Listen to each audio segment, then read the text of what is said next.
I think of body dysmorphia as nothing more than body image anxiety. If we're talking about body dysmorphic disorder, BDD for short, it's an anxiety disorder related to body image and appearance. BDD is characterized by the inability to stop thinking about one or more perceived defects or flaws in your appearance. It's all about perception, right? This is where the dysmorphia comes in.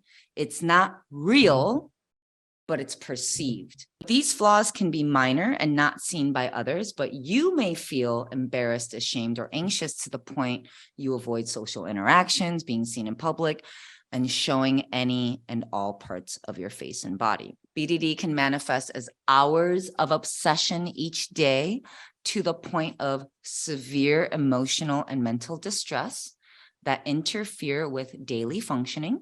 And intrusive thoughts can be hard to control, even when people tell you that you look fine.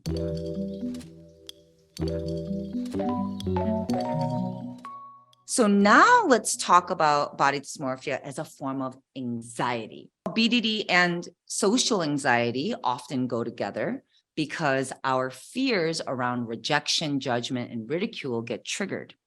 And it is closely related to OCD. BDD can also show up as a perfectionism and the need to control others' perception as well. And it can show up in varying degrees of intensity, depending on the day, depending on the triggers, depending on the environment, depending on how you are doing with your own self-regulation. With that said, it can be hard for people to ask for help around body dysmorphia because they're worried that people will judge them even more for thinking that they're self-centered, vain, superficial, and so forth.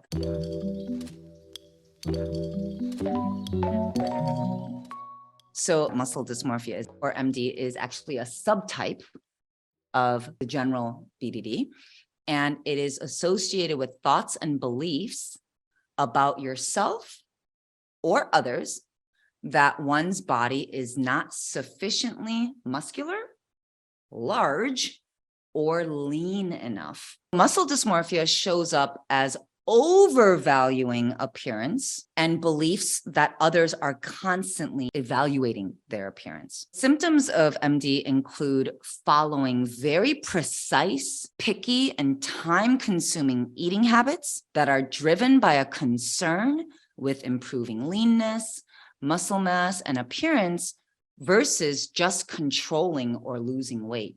People with MD will often deny that there's a problem and refuse mental health help because it's like, what? Like, I'm just trying to be my healthiest self. Like, I'm just trying to push myself to limit. And again, so it gets a little blurry.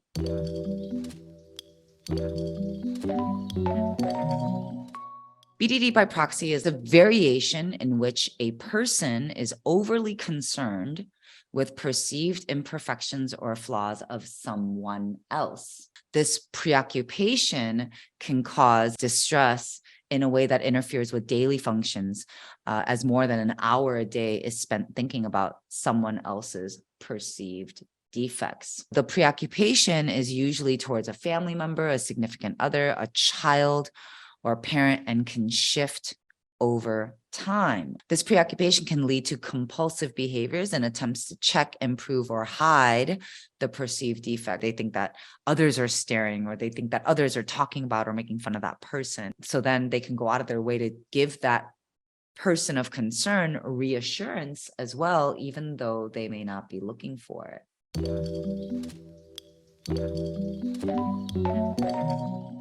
Now that we've covered these subtypes, I'd like to talk a little bit about what causes body dysmorphia. Like many other health conditions, body dysmorphia and BDD can be the result of many, many factors: biological, environmental, psychological, etc. Being bullied or teased by family members, peers, and friends, societal and cultural pressures around beauty, observing nitpicking and judgment of others' appearance. Maybe you might not have been the person of concern, But let's say you watched your mom constantly pick on your sister. Fear of rejection and judgment, perfectionism and wanting to control other people's perceptions, neglect and abandonment from caregivers and loved ones. If you're always neglected or you're abandoned, you might start to think like, what's wrong with me? It must be me. There must be something about me that is not desirable. There must be something about me that isn't good enough. All kinds of abuse and trauma, right? And so whether it's physical, emotional, or sexual abuse and trauma can lead to very skewed perceptions of yourself, like that there's something wrong with you, or that there's something that needs to be changed, or something that needs to, be fixed. And then social isolation, being left out, and deep loneliness as well.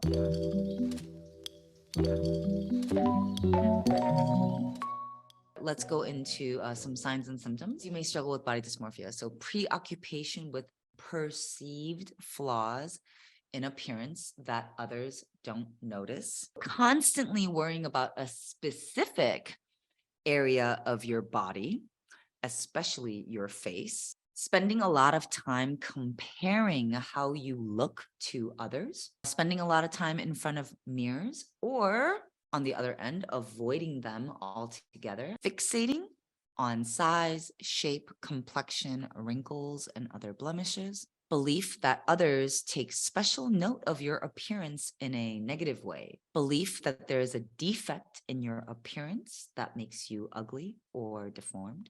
Intentionally trying to hide in clothing, makeup, and styling. Excessive body monitoring practices and regimens. Perfectionist tendencies, always having to control your appearance. Obsession and anxiety around what you eat, where you eat, eating out, etc.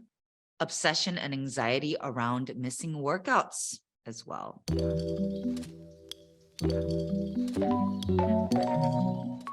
This is how to develop body love, y'all, to get to the bottom of why you have these struggles, with your appearance, with your body and whatnot.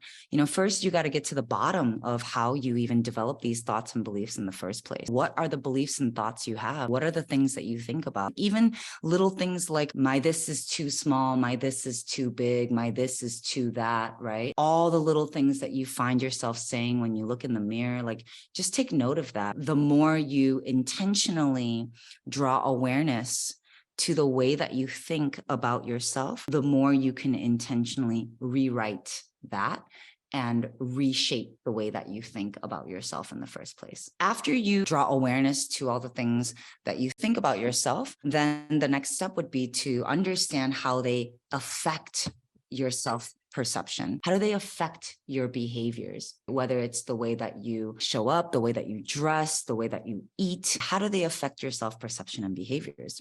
And then it's really simple. You just ask yourself this simple question. Is this what I want to believe? Are these the beliefs that I want to hold on to? It's a simple yes or no question. And then instead, what beliefs would you rather have about your body and appearance? And how would you act or behave based on these beliefs? And again, back to a yes or no question, would you like this for yourself?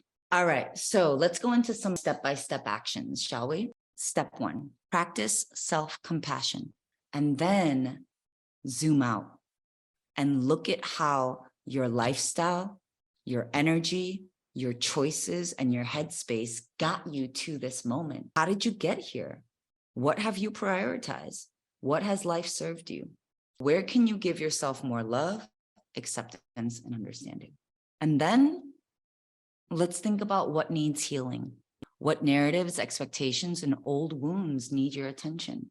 Do you intentionally practice healthy and loving relationship with food, movement, and wellness? 3, decide what is most important to you and the vessel you live in. What do you value? What do you want to do for a long time?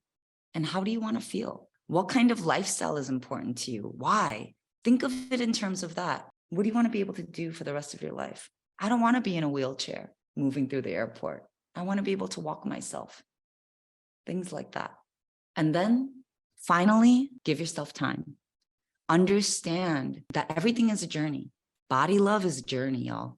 This is how to develop body love. Just like self-love, just like abundance mindset, it's all a journey. Focus on the long term. Bodies change all the time. Rather than focusing on short-term fluctuations and goals, think about longevity. Transformation takes time and old programming dies hard.